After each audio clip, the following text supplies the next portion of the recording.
Resetting mobile network settings on your Google Pixel 9 can help resolve connectivity issues and optimize your device's network performance.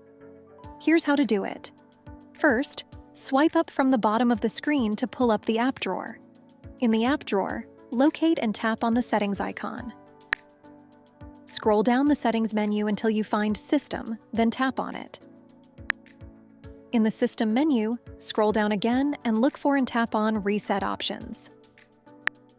Next, select Reset Mobile Network Settings. You'll see an information screen explaining what this reset will do. Take a moment to read through this information carefully. If you're ready to proceed, tap the Reset Settings button and confirm your action. Your device will then reset its mobile network settings. This process may take a few moments to complete. After the reset, you may have to wait while your phone reconnects to the mobile network. That's how you reset mobile network settings on your Google Pixel 9. This can often resolve connectivity issues you might be experiencing. I hope this video can help you. And please share the love by liking the video and subscribing to my channel. Thanks for tuning in.